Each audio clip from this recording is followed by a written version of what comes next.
آج 40 نووی کی جو حدیث ہم پڑھ رہے ہیں اس میں غصے کی ممانعت ہے، شدت کے ساتھ، تکرار کے ساتھ۔ اس کے لیے تمہیداً میں نے سورہ آل عمران کی 2 آیات آپ کو سنائی ہیں۔ وہاں ارشاد ہوتا ہے وَسَارِعُوا إِلَىٰ مَغْفِرَةٍ مِّن رَبِّكُمْ، اے مسلمانوں دوڑ لگا دو اور آگے سے آگے نکلنے کی کوشش کرو۔ مسارعت کے معنی ہوں گے تیز دوڑنے میں ایک دوسرے کے ساتھ مقابلہ کرتے ہوئے آگے نکلنے کی کوشش۔ سارعوا الی مغفرۃ من ربکم، اپنے رب کی مغفرت کی طرف دوڑو اور دوڑ میں مقابلہ کرو، ایک دوسرے سے آگے نکلنے کی کوشش کرو۔ وجنت، اور اس جنت کی طرف دوڑ لگاؤ، عرضها السماوات والارض، جس کا پھیلاؤ آسمانوں اور زمین جتنا ہے۔ اعدت للمتقین، وہ تیار کی گئی ہے، سجائی گئی ہے، اسے پورے اہتمام کے ساتھ تیار کیا گیا ہے اہل تقویٰ کے لیے۔ ان اہل تقویٰ کے کچھ اوصاف کیا ہیں؟ الذین ينفقون فی السراء والضراء، وہ لوگ کہ جو خرچ کرتے ہیں، مراد ہے اللہ کی راہ میں، اور اللہ کی راہ میں خرچ کرنے کی 2 مدیں ہیں۔ اللہ کی رضا کے لیے اس کے بندوں میں سے جو محتاج ہوں، جن کو کوئی ضرورت لاحق ہو، ان کی مدد کرنا، یتیم ہوں، بیوائیں ہوں، مسکین ہوں، کوئی قرض تلے دب گئے ہوں، وہ سب کے سب اس میں آ جائیں گے۔ لہذا دوسری مد کیا ہے؟ وہ ہے اللہ کے دین کے لیے خرچ کرنا، دین کی تعلیم و تعلم کا کوئی نظام بنانا، پھر یہ کہ دین کو دوسروں تک پہنچانا، اس کے لیے سارے ذرائع جو بھی کسی زمانے میں ابلاغ کے موجود ہوں ان سب کو استعمال کرنا، اس کے لیے خرچ درکار ہے۔ بہرحال میں اس عرض کر رہا تھا کہ یہ 2 مدیں ہیں خرچ کرنے کی۔ الذین ينفقون فی السراء والضراء، مسرت کی حالت میں آدمی کے پاس کافی ہے، غنی ہے، تب خرچ کر رہا ہے تو ظاہر بات ہے اس حالت میں طبیعت پر اتنا بوجھ نہیں ہوتا خرچ کرنے میں، لیکن خود تنگی محسوس کر رہا ہو پھر خرچ کرے، یہ گویا کہ اس سے اگلا ایک قدم ہے، ضراء ہے، تکلیف کے اندر بھی ہو تو خرچ کرے۔ والکاظمین الغیظ، اور وہ لوگ جو اپنے غصے کو پی جانے والے ہوں۔ والعافین عن الناس، اور غصہ ظاہر بات ہے آتا ہے کسی شخص کی کسی غلطی پر، کسی خطا پر، یا وہ اس نے آپ کے ساتھ کوئی زیادتی کی ہے، تبھی تو غصہ آئے گا نا۔ لہذا غصے کو تو پی جاؤ اور لوگوں کو معاف کرو۔ والعافین عن الناس، یہ 2 کام در حقیقت ایک ہی کام کے 2 رخ ہیں، کہ غصہ آیا ہے تو اسے پی جاؤ، اور جس شخص نے بھی تم پر زیادتی کی ہے، تمہارے خیال میں زیادتی کی ہے، ہو سکتا ہے وہ اپنی جگہ پر صحیح ہو، لیکن یہ کہ بہرحال تمہیں غصہ آیا ہے، اس غصے کو پی جاؤ اور اسے معاف کر دو۔ واللہ یحب المحسنین، اور ظاہر بات ہے کہ اللہ تعالیٰ کو تو ایسے محسنین ہی پسند ہے۔ اب یہاں بھی نوٹ کر لیجئے وہی درجہ احسان جو ہم پڑھ چکے ہیں بڑی تفصیل سے، حدیث جبرائیل کے حوالے سے گفتگو شروع ہوئی تھی، بعد میں پھر بھی مختلف مواقع پر گفتگو آتی رہی ہے، اور اگلی حدیث میں پھر آ رہی ہے احسان کسے کہتے ہیں۔ تو اللہ تعالیٰ کو ایسے محسن جو اپنے اس دین کو خوبصورت بنا لے، دین ان کا جو ہے اور دینی زندگی ان کی جو ہے وہ دل کو لبھانے والی ہو، وہ لوگوں کو پسند آنے والی ہو، بلکہ یہ کہ اس کے اندر جو ہے وہ حسن جو ہے دل آویزی پیدا ہو جائے۔ تو اس آیت کے حوالے سے میں آج پھر حدیث آپ کو سنا رہا ہوں۔ اس کے راوی حضرت ابو ہریرہ ہے رضی اللہ تعالی عنہ، انہوں نے ذکر کیا ہے، اور اس کی روایت جو ہے امام بخاری نے کی ہے رحمہ اللہ، ان رجلا قال للنبی صلی اللہ علیہ وسلم، ایک شخص نے حضور صلی اللہ علیہ وسلم سے عرض کیا، اوصنی، حضور مجھے کچھ وصیت فرمائیے۔ اوصا یوسی ایصاءً، وصیت کرنا، وصا یوصی توصیتاً، اس کے معنی بھی وہی ہے۔ وصا یوصی کے معنی ہو جائیں گے تدریجاً، مسلسل وصیت کرتے رہنا، نصیحت کرتے رہنا۔ اور ایک ہے، ایک مرتبہ آپ نے ایک بات کہہ دی ہے، اوصنی، مجھے وصیت فرمائیے، مجھے نصیحت فرمائیے۔ قال لا تغضب، آپ نے ایک ہی بات فرمائی، غصہ نہ کیا کرو، مغلوب الغضب نہ ہو جایا کرو، کہ غصہ آئے اور تم پر چھا جائے، تمہارے اوپر اپنا غلبہ کر دے۔ فردد مرارا، اب اس شخص کے دل میں شاید کوئی اور بات تھی، اس نے پھر پوچھا، اوصنی حضور، بس کیجیے وصیت مجھے۔ آپ نے پھر فرمایا لا تغضب، پھر پوچھا، وہ تکرار کرتا رہا اور حضور نے بھی ہر مرتبہ وہی بات کہی۔ اب اس سے اندازہ ہو جاتا ہے کہ یہ بات کتنی اہم ہے۔ پہلی بات تو میں آپ کو یہ بتا دوں کہ غصہ آ جانا کوئی غیر فطری بات نہیں ہے، غصہ اللہ تعالیٰ نے انسان میں رکھا ہوا ہے۔ البتہ غصے کے اعتبار سے حضرت حسن، غالباً حسن بصری رحمہ اللہ، ان کا ایک قول بڑا حکیمانہ ہے، بہت حکیمانہ ہے۔ وہ فرماتے ہیں کہ ایک انسان تو وہ ہوتا ہے جو پورا انسان ہوتا ہے، مکمل انسان ہوتا ہے، ایک ہوتا ہے نصف رجل، آدھا انسان، وہ انسانیت کے معیار پر پورا نہیں اترتا، ہاں نصف تک آ جاتا ہے۔ اور ایک انسان ہوتا ہے لیس برجل، وہ انسان ہوتا ہی نہیں، وہ حیوان ہوتا ہے۔ پورا انسان وہ ہے جسے غصہ دیر میں آئے اور جلدی رفع ہو جائے، اور آدھا انسان وہ ہے جسے غصہ جلدی آئے لیکن جلدی رفع بھی ہو جائے، یا دیر میں آئے تو دیر میں رفع ہو، یہ دونوں برابر ہو جائیں گے۔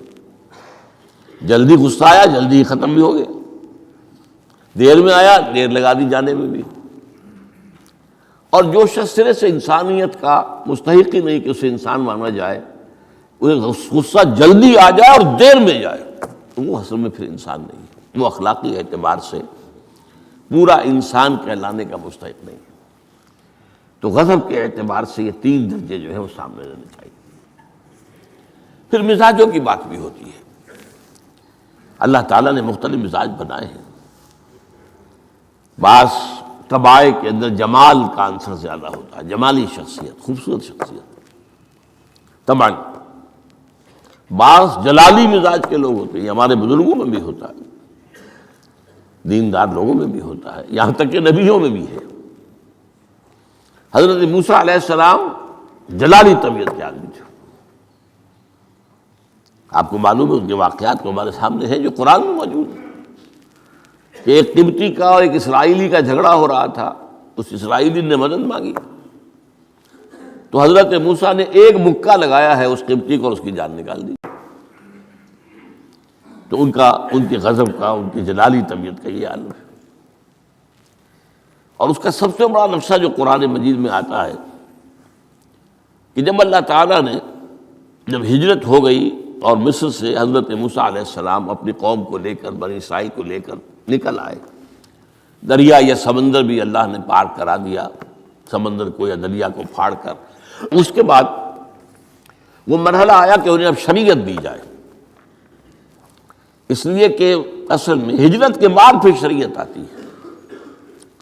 ہجرت سے پہلے کا وقت جو ہے وہ تو ایک کشاکش کے اندر گزرتا ہے، جیسے کہ 12 برس حضور کے مکے میں ہے، ایک کشاکش ہے جسے ہم عام طور پر کشمکش کہہ دیتے ہیں، ایک سٹرگل ہے، اس میں مصیبتیں ہیں، تکلیفیں ہیں، ماریں کھائی جا رہی ہیں وغیرہ وغیرہ۔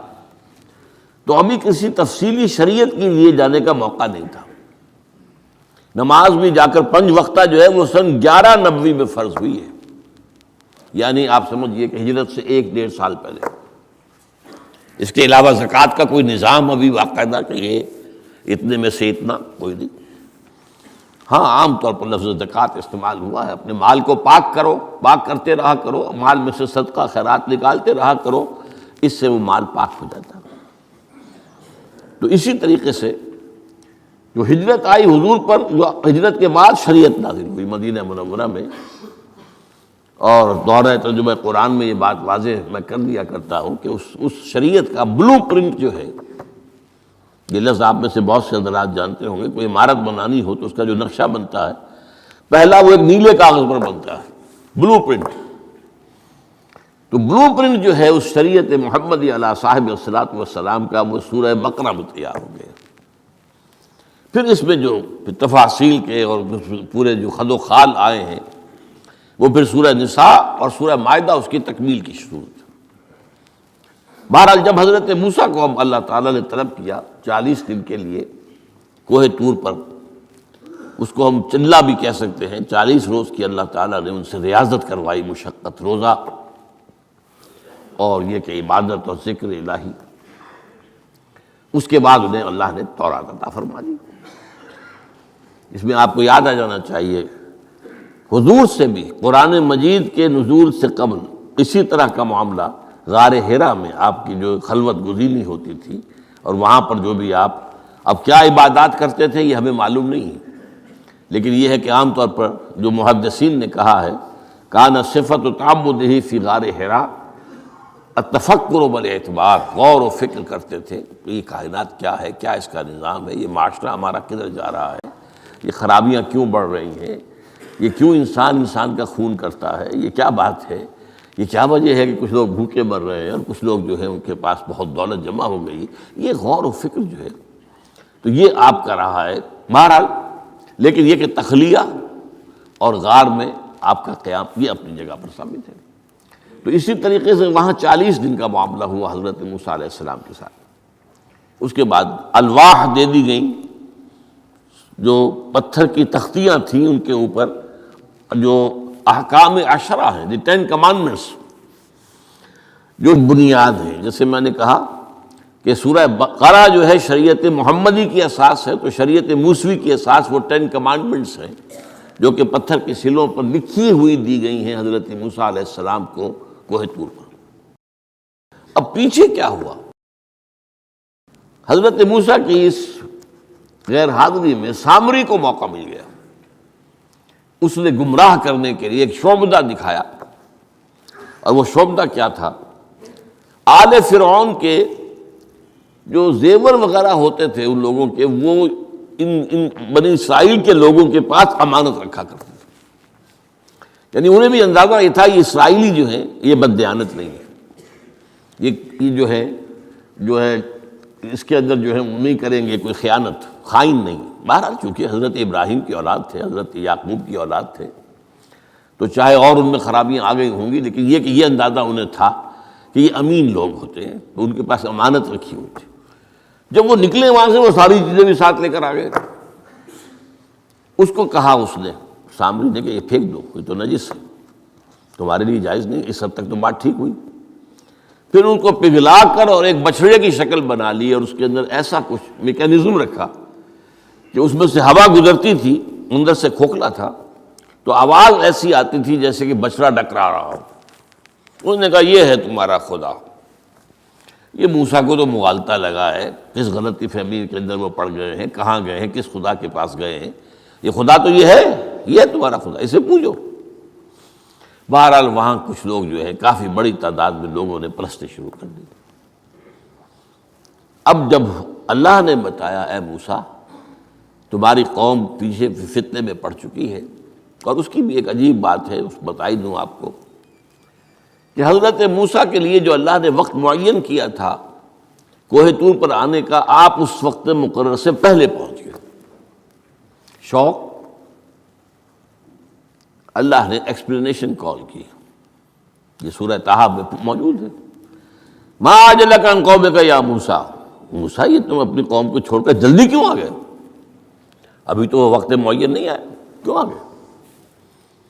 اب حضرت موسیٰ تعجب سے کہتے ہیں کہ مجھے تو شاباش ملنی چاہیے تھی کہ تو میرا شوق دیکھ، میرا اشتیاق دیکھ، اور الٹی جو ہے ایکسپلینیشن کال کرنی پڑ رہی ہے۔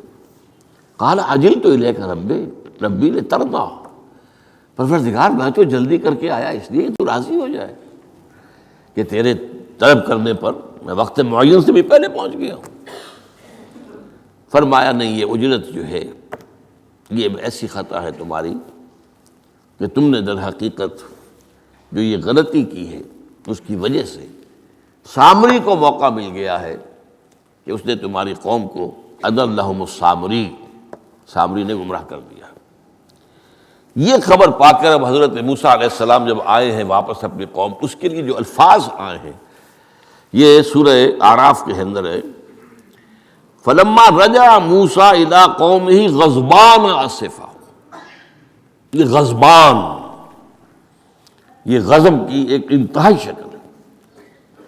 اس وزن پر عربی زبان میں جو الفاظ آتے ہیں وہ کسی شے کی شدت کو ظاہر کرتے ہیں۔ انا جوعان، میں بھوک سے مرا جا رہا ہوں۔ انا عطشان، میں پیاس سے مرا جا رہا ہوں۔ اسی طرح رحمان، جس میں رحم جو ہے وہ ٹھاٹھے مارتے سمندر کے مانند ہے۔ تو اس وزن پر جو الفاظ آتے ہیں اسی وجہ سے غضبان، تو میں کہہ رہا تھا یہ ہے جلالی طبیعت حضرت موسیٰ علیہ السلام کی، کہ انہیں جب یہ اندازہ ہوا کہ میری قوم کے کچھ لوگ جو ہیں وہ اس طریقے سے گمراہ ہو گئے، مشرک ہو گئے، وہ شرک بھی جلی شرک، خفی شرک نہیں، باقاعدہ ایک پرستش جو ہے ہو رہی ہے ایک بشرے کی، اسے خدا مانا جا رہا ہے۔ اسفا، بہت ہی متاسف۔ اب یہ دو الفاظ آ گئے، غضبان، اسفا، ایک جانب غضبناک اور دوسری طرف انتہائی افسوس اور رنج کی کیفیت۔ چنانچہ وہاں آ کر جو الفاظ قرآن مجید میں آئے ہیں اسی جلالی طبیعت کا مظہر، وَأَلْقَى الْأَلْوَاحَ، وہ جو لے کر آئے تھے تختیاں وہ تو آپ نے ڈال دی۔ وَأَخَذَ مِرَاثَ أَخِيهِ يَجُرُّهُ إِلَيْهِ، اپنے بھائی حضرت ہارون کا سر پکڑ کر، بلکہ داڑھی کے بال پکڑ کر اور پیشانی کے بال پکڑ کر گھسیٹا، یہ تم نے کیا کیا؟ میں تمہیں خلیفہ بنا کر گیا تھا یہاں تمہارے ہوتے ہوئے اور یہ کام ہو گیا، تم کیوں نہ میرے پیچھے آ گئے مجھے بتانے کے لیے؟ بہرحال چونکہ خلیفہ بنا کر گئے تھے، انہیں رہنا تو وہاں تھا، لیکن انہوں نے کہا کہ مجھے اندیشہ یہ ہوا کہ آپ یہ کہیں گے کہ تم نے بنی اسرائیل میں تفرقہ پیدا کر دیا، اس لیے میں نے برداشت کیا، کیا کرنا، روکتا رہا میں، لیکن یہ کہ میں نے ان کے درمیان جو ہے کوئی بہت بڑا قدم نہیں اٹھایا۔ لیکن بہرحال اس کے بعد جو قدم اٹھایا گیا وہاں پر وہ فیصلہ کیا گیا کہ 12 قبیلوں میں سے ہر قبیلے کے جتنے لوگوں نے یہ شرک کیا ہے اسی قبیلے کے لوگ جو توحید پر قائم رہے ہیں وہ اپنے بھائیوں کو قتل کریں اور ذبح کریں۔ تو تورات کی روایت کے مطابق 70,000 یہودی قتل ہوا،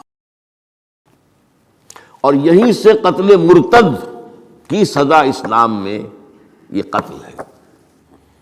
یہ سب بات لوگ کہتے ہیں جو منکرین حدیث ہیں آج کل اور روشن خیال ہیں، اور جو اپنی روشن خیالی کا جو سند لینا چاہتے ہیں مغرب سے، تو مغرب کا تصور تو یہ ہے کہ یہ انسانی حقوق میں سے ہے، ایک مسلمان ہے اسے اگر عیسائیت پسند آ گئی عیسائی ہو جائے، اس کا حق ہے، وہ کوئی مجرم تو نہیں۔ یہ تمہاری شریعت میں یہ کہ قتل کر دیا جائے، یہ تو جو حقیقت جو بنیادی حقوق ہے انسان کے اس کے خلاف ہے۔ اسی طریقے سے ایک مرد اور ایک عورت رضامندی سے زنا کرتے ہیں، آپ کو کیا اعتراض ہے؟ جو ان کا حق ہے، ہاں مائنر نہ ہو، چھوٹے نہ ہو، نابالغ سے زنا نہ کیا گیا ہو، جبر نہ کیا جائے، جبر کریں گے تو مجرم ہو جائیں گے، لیکن اگر رضا کے ساتھ باہمی رضامندی سے وہ کرتے ہیں زنا تو کوئی جرم نہیں ہے، ان کی مرضی ہے۔ تو یہ سارا تصور جو ہے حقوق انسانی کا جس طرح کا ایک مبالغہ آمیز تصور دنیا میں ہو گیا ہے، اس کی روح سے ہمارے ہاں بھی جو لوگ ہیں جو انہی کو ماڈل بنا رہے ہیں اب، تو وہ کہتے ہیں کہ جناب قرآن میں کہاں ہے مرتد کی سزا، اس طرح قرآن میں کہاں رجم کی سزا؟ تو یہ جان لیجئے کہ یہ دونوں سزائیں حضور نے اپنی سنت کے ذریعے سے نافذ کی ہیں، لیکن اخذ کی ہیں تورات سے۔ ظاہر بات ہے کہ حضور سے پہلے جو شریعت موسوی تھی وہ لاگو تھی. یہودیوں کے لیے شریعت موسوی تھی، آج تک بھی ہے. عیسائیوں کے لیے بھی حضرت مسیح یہی کہہ کر گئے تھے کہ یہ نہ سمجھنا کہ شریعت موسوی کو ختم کرنے آیا ہوں میں. Law of Moses, don't think I have come to destroy law. This law of Moses will be applicable to you. وہ تو سینٹ پال نے ختم کیا ہے. اور آج کی عیسائیت جو ہے یہ عجیب مذہب ہے جس میں کوئی قانون ہے ہی نہیں. لیکن یہ کہ اسلام میں بہرحال انسانی حقوق کی بھی حدود ہیں، ان حدود کے اندر انسانی حقوق ہوں گے. ہاں اگر آپ مسلمان ہیں اور آپ کو کوئی اور پسند آ گیا، آپ مسلمان ملک کو چھوڑ دیجیے، دارالاسلام کو چھوڑ دیجیے، بات چلے جائے گی. لیکن یہ ہے کہ دارالاسلام میں رہتے ہوئے آپ کو اختیار نہیں ہے. اس کی وجہ ہے کیونکہ اسلامی ریاست کی بنیاد ایک نظریے پر ہے. وہ نسل پر نہیں ہے، وہ رنگ پر نہیں ہے، وہ زبان پر نہیں ہے، نظریے پر. نظریے کو کمزور کر دینے والی شے یہ ہے کہ لوگ سازش کر کے ایک وقت میں ایمان لائیں اور پھر مرتد ہو جائے تاکہ اسلام کی ہوا اکھڑ جائے. اور اس کا معاملہ سورہ آل عمران ہی کے اندر موجود ہے کہ وقالت طائفۃ من اہل الکتاب آمنوا بالذی انزل علی الذین آمنوا وجہ النہار واکفروا آخرہ لعلہم یرجعون. دیکھو بھائی یہ جو بڑی دھاک بیٹھ گئی ہے اسلام کی اور ایمان کی. جو شخص ایمان لے آتا ہے چاہے اسے انگاروں پر ڈال دیا جائے وہ ایمان کو نہیں چھوڑتا. تو یہ ایک ساکھ ہو گئی نا، ایک گڈ ول ہے ایمان کی، ایک ساکھ. جو چاہو کر لو اس کو قتل کر دیا. ابو جہل نے حضرت سمیہ اور حضرت یاسر رضی اللہ تعالیٰ عنہما دونوں کو قتل کر دیا. انہوں نے کلمہ کفر زبان سے نکالنا پسند نہیں کیا، حالانکہ اجازت ہے جان بچانے کے لیے. ایمان دل میں قائم رہے، زبان سے کلمہ کفر کہہ دیا جائے، صرف جان بچانے کے لیے جائز ہے، اجازت ہے. چنانچہ حضرت سمیہ اور حضرت یاسر کے بیٹے عمار نے جان بچانے کے لیے کلمہ کفر کہا اور پھر ان پر شدید پشیمانی طاری ہوئی. لیکن حضور نے انہیں اطمینان دلایا کہ نہیں، اس کی بھی اجازت ہے. باقی جو مقام تمہارے والدین نے حاصل کیا وہ تو بہت مقام ہے، لیکن وہ عظیمت اپنی جگہ، یہ رخصت بھی اپنی جگہ، دین کا ایک حصہ ہے. بہرحال سازش کیا کی؟ آمنوا بالذی انزل علی الذین آمنوا وجہ النہار. ایسے کرو کہ صبح کے وقت تو ایمان لے آؤ، اے لوگو، اے مسلمانوں، جو کتاب تم پر نازل ہوئی ہم بھی ایمان لاتے ہیں، ہم بھی مومن ہو گئے. دن بھر رہو. اب اس میں یہ اضافے میرے ہیں، ذرا حضور کے قریب رہو، صحبت قریب سے، تاکہ لوگ دیکھ لیں یہ دن بھر حضور کی صحبت میں رہے ہیں، قریب رہے ہیں.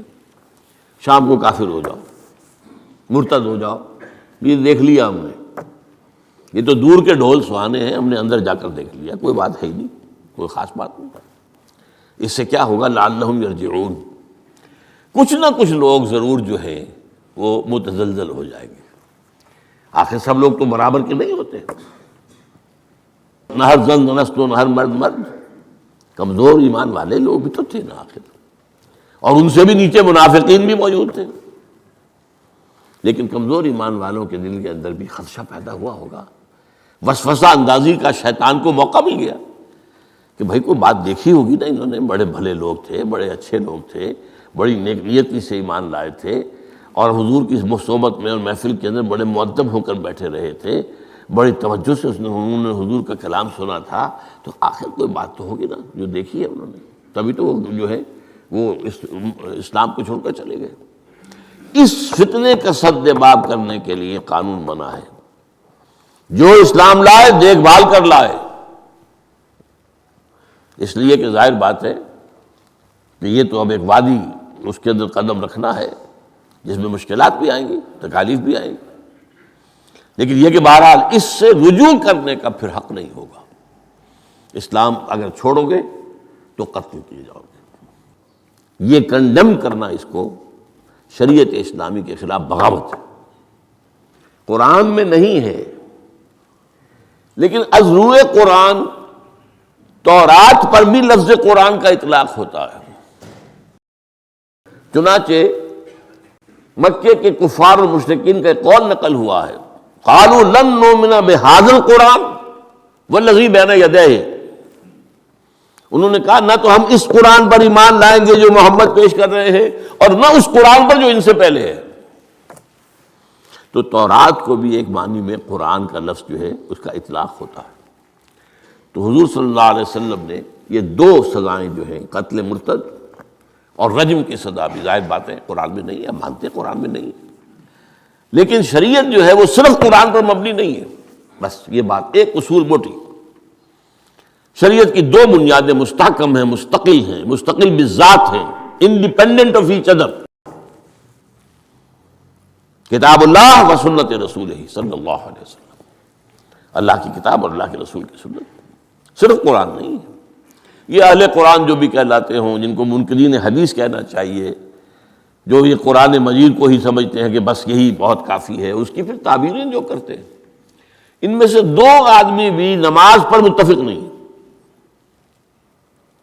نماز کتنی ہوں گی، نماز ہے بھی کہ نہیں، صلاۃ کے معنی نماز ہے بھی کہ نہیں متفق نہیں، کیسے ہوں گے؟ تو سنت رسول سے معین ہوا ہے، صلو کما رأیتمونی اصلی، نماز پڑھو جیسے مجھے دیکھتے ہو میں نماز پڑھتا ہوں، سارا معاملہ تو اس سے ہے۔ تو بہرحال اس اعتبار سے یہ جو میں نے آپ کو حضرت موسیٰ علیہ السلام کا معاملہ بتایا، تو اس میں ایک بات قائم کرنا چاہتا ہوں آپ کے ذہن میں کہ غضب کب آتا ہے انسان کو، غصہ کب آتا ہے؟ کسی نہ کسی حمیت پر زد پڑتی ہے تو غصہ آتا ہے، یا تو حمیت ذات ہے، آپ نے محسوس کیا میری ذات کے اوپر جو ہے حملہ کیا گیا ہے، میری شہرت پر، میری عزت پر، لہذا غصہ ہے، یا یہ کہ میرے خاندان پر کوئی حرف لایا گیا ہے، بے حرمتی کی گئی ہے، یا میری قوم اور وطن پر، اور یا اللہ کے دین پر، تو اس میں حمیت دینی پر غصہ آنا یہ ظاہر بات ہے کہ مستثنیٰ ہو جائے گا ان غصوں سے جو حمیت ذاتی پر آیا ہے، یا حمیت عائلی پر آیا ہے، یا حمیت قومی و وطنی پر آیا ہے۔ لیکن یہ کہ اللہ کے دین کے معاملے میں غضبناک ہو جانا، اس میں ظاہر بات ہے کہ فرق پڑ جائے گا بنیادی طور پر۔ تو حضرت موسیٰ کا غصہ جو آیا ہے وہ اس پر آیا ہے کہ میری قوم، یہ وہ لوگ جنہوں نے 9 جو ہے معجزے وہ تو مصر کے اندر رہتے ہوئے دیکھے، وَلَقَدْ آتَيْنَا مُوسَىٰ 9 آیات بینات، سورہ بنی اسرائیل میں ہے، 9 معجزے، شروع میں 2 تھے پھر آتے چلے گئے، اور پھر اتنے بڑے بڑے معجزے دیکھے، سب سے بڑا معجزہ سمندر کا پھٹ جانا، اور اسی صحرائے سینا کے اندر اس پڑاؤ جو ڈالا ہے کوہ طور پر، اس سے پہلے من و سلویٰ کا نزول ہوا ہوگا، ایک چٹان سے 12 جو ہے چشمے بھی پھوٹے ہیں، یہ سب کچھ دیکھا، تب حال یہ ہے اس کا۔ تو اس پر غصے کا آنا، غضبناک ہو جانا، یہ گویا کہ بالکل معقول ہے، قرین قیاس ہے۔ اس میں بھی ایک اور مثال ہے اللہ کے رسولوں میں سے، انہیں بھی حمیت دینی پر غضبناک ہوئے اور انہیں غصہ آیا شدید، وہ حضرت یونس علیہ السلام تھے۔ وَظَنُّونَ إِذْ ذَهَبَ مُغَاضِبًا وَظَنَّ أَن لَّن نَّقْدِرَ عَلَيْهِ، نینوا ایک شہر ہوتا تھا عراق کے شمال کے اندر، وہاں یہ بھیجے گئے تھے رسول بنا کر، انہوں نے دعوت دی، جو بھی تلقین، نصیحت، تبلیغ، حق ادا کر دیا، قوم ایمان نہیں لائی، کفر پر اڑی رہی۔ اس کے بعد یہ غضبناک ہو کر، اب یہ غضب جو ہے یہ دین کا غضب ہے، اپنی قوم کو چھوڑ کر چل دیے، لیکن یہاں ایک خطا ہو گئی ان سے۔ حضرت موسیٰ سے خطا کیا ہوئی تھی کہ وقت معین سے پہلے پہنچ گئے، فَإِنَّا قَدْ فَتَنَّا قَوْمَكَ مِن بَعْدِكَ، اس کی سزا مل گئی۔ یہاں غلطی کیا ہوئی کہ رسول جو قوم کی طرف بھیج دیا جائے، جس قوم کی طرف یا جس شہر کی طرف یا جس علاقے کی طرف، جب تک ایکسپریس پرمیشن اللہ کی نہ آ جائے، رسول جگہ چھوڑ کر نہیں جا سکتا۔ یہاں یہ ہے کہ وہ اتنے غضبناک ہو گئے کہ یہ بات جو ہے یہ ذہن کے سامنے نہ رہی اور آپ اپنی قوم سے ناراض ہو کر، یہ بدبخت قوم جو ہے اب یہ تو ہلاک ہو کر ہی رہے گی، تو یہ چھوڑ کر چلے گئے، یہ غلطی ہوئی۔ چنانچہ آپ کو یاد بھی آ گیا ہوگا کہ جب ہجرت مدینہ کی اجازت آ گئی ہے اللہ کی طرف سے عام صحابہ کے لیے، تو آپ نے کہہ دیا چلے جاؤ مدینے جاؤ، آپ خود نہیں گئے، جب تک کہ ایکسپریس پرمیشن، واضح طور پر، معین طور پر آپ کے لیے اجازت نہیں آ گئی، اس وقت تک آپ نے مکے سے سفر نہیں کیا۔ حضرت، یہ واقعہ سیرت کا مشہور واقعہ ہے، حضرت ابوبکر صدیق رضی اللہ تعالیٰ عنہ نے 2 اونٹنیاں تیار کی تھی کہ لمبا سفر ہے اور تیز جانا ہوگا، ہم جب جائیں گے تو ظاہر بات ہے پیچھا کیا جائے گا، تعاقب ہوگا، تو اچھی فربا اونٹنیاں ہوں، تو انہیں خوب کھلا پلا کر تیار کیا تھا اور حضور کو بتایا نہیں تھا۔ اب منتظر تھے، حضور کیا اجازت آ گئی؟ نہیں، ابھی نہیں آئی۔ پھر پوچھا اجازت آئی؟ حضور نہیں آئی۔ اب حضرت عائشہ فرماتی ہیں، اور نکاح میں آ چکی تھی حضور کے، لیکن تھی ظاہر بات ہے کہ 6 سال کی عمر میں نکاح ہو گیا تھا، 9 سال کی عمر میں وداعی ہوئی ہے بعد میں مدینے میں جا کے۔ تو ان کی روایت ہے کہ ہم نے دیکھا کہ دوپہر کے وقت حضور چلے آ رہے، تشریف لا رہے۔ اب یہ بات بڑی غیر معمولی تھی، عرب میں یہ جو وقت ہے قیلولے کا، ظہر اور عصر کے درمیان، اس میں بازار بھی بند ہو جاتے ہیں، آفیسز بند ہو جاتے ہیں، اور یہ کہ کسی کے گھر آنا جانا، اللہ یہ کہ آپ کو کھانے پر بلایا ہو دوپہر کے بعد دوسری ہے، ایک آنا جانا نہیں ہوتا، وزٹ نہیں ہوتی۔ تو بڑے حیران ہوئے ہم، تو حضور نے اپنا ذرا چہرہ وغیرہ چھپایا ہوا بھی ہے اپنے رومال میں، تشریف لائے اور آ کر کہا کہ میں اندر آنا چاہتا ہوں۔ حضرت ابو تشریف لائیے، یہ تو آپ کی، اب ظاہر بات ہے حضرت عائشہ سے نکاح تو ہو چکا تھا، وہ تو اب محرم تھی، یہاں کوئی نامحرم نہیں ہے، آپ آئیے۔ آ کر آپ نے کہا کہ ابو بکر اجازت آ گئی ہے۔ اب حضرت ابو بکر کی خوشی کا ٹھکانہ نہیں تھا، دل میں سوچتے تھے کہ اب مجھے شاباش ملے گی۔